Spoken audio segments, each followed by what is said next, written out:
யானை பூனை ஆன கதை தெரியும். ஆனா பொரிய அரிசியாக்கிட்டாருங்க. இன்னைக்கு ஒரு சூப்பரான அண்ட் சொதப்பலான ஒரு ஈவினிங் ஸ்நாக்ஸ பார்க்க போறோம். அதுவும் என் ஹஸ்பண்ட் செஞ்சது. ஒரு கைப்பிடி அளவுக்கு நிலக்கடலை எடுத்து தோலெல்லாம் நீக்கி, அத அழகா கொஞ்சமா எண்ணெய் விட்டு நல்லா செவக்க வறுத்துட்டாங்க. அது கூடவே ஒரு பெரிய வெங்காயமும், கருவேப்பிலையும் போட்டு வதக்கிட்டு இருந்தாங்க.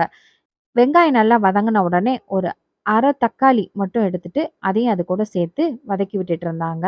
"என்னங்க செய்ய போறீங்க?" அப்படின்னு சொல்லி கேட்ட உடனே, "கொஞ்சம் வெயிட் பண்ணு" அப்படின்னு சொல்லிட்டு மஞ்சத்தூள், கொஞ்சம் காரத்தூள், மல்லித்தூள் அண்ட் உப்பு இது எல்லாத்தையும் சேர்த்து நல்லா மிக்ஸ் பண்ணிட்டு இருந்தாங்க. என்னால கெஸ் பண்ண முடியலங்க. "தயவு செஞ்சு சொல்லிடுங்க" அப்படின்னு கேட்டேன். ஆனா அப்பயும் சொல்லல. தட்டுல வச்சிருந்த அடுத்தது கேரட்டையும் அதில போட்டு மிக்ஸ் பண்ணி விட்டுட்டு இருந்தாங்க. ஆனா பார்க்கவே இவ்வளோ சூப்பரா இருக்கே! அப்படின்னு சொல்லிட்டு நல்லா பார்த்துட்டே இருந்தேங்க. அதுக்குள்ள டக்குன்னு டப்பால இருந்த பொரி அத்தனையும் அள்ளி கொட்டிட்டாங்க. "ஓ! இதுதானா?" அப்படின்னு சொல்லிட்டு, "செம்மையா இருக்கேங்க. ரோட்டு சைட்லலாம் குடுப்பாங்களே, அந்த மாரி தானங்க காரப்பொரியா அது?" அப்படின்னு கேட்டுட்டு இருந்தேன். ஆனா அது நல்லா மிக்ஸ் பண்ணிட்டு, "நான் சொல்றேன் இரு" அப்படின்னாங்க. நல்லா கலந்து விட்டுட்டு, எல்லா பக்கமும் அத ஸ்ப்ரெட் பண்ணி கலந்து விட்டு, அவ்ளோ சூப்பரா பண்ணிட்டு இருக்கும்போதே பார்த்தீங்கன்னா, அதோட கலரே சேஞ்ச் ஆயிருச்சு. "ஏங்க இது பேல் பூரியா?" அப்படின்னேன். "ஏம்மா கொஞ்ச நேரம் அமைதியா இரும்மா, நான் சொல்றேன்" அப்படின்னாங்க. எப்படா சாப்பிட குடுப்பாங்க அப்படின்னு நான் வெயிட் பண்ணிட்டு இருந்தேன்.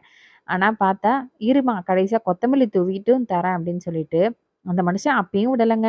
அப்பயும் போட்டு வதக்கிட்டே இருந்தாங்க. என்னடா இது என்னமோ சொதப்பல்ஸ்ல இருக்கே அப்படின்னு பார்த்தா, அதே மாதிரி பார்க்கறதுக்கு செம சூப்பரா தாங்க இருந்தது. உடனே பவுல்லயே எனக்கும் பையனுக்கும் வச்சு குடுத்துட்டு, "சாப்பிட்டு பாருங்க" அப்படின்னாங்க. பார்க்கும்போதே செம டெம்ப்டிங்கா இருக்கே அப்படின்னு சொல்லிட்டு, சாப்பிட்டு பார்த்தா ஒரு மிஸ்டேக்குங்க. யானை பூனை ஆன கதை தெரியும். ஆனா பொரிய அரிசியாக்கிட்டாருங்க. ஆமாங்க. ரொம்ப நேரம் ஃப்ளேம் பெருசா வச்சிருந்தா இப்படிதான். கடைசியில மொத்தத்துக்கும் வேஸ்ட் ஆயிடுச்சு. என்ன செய்ய?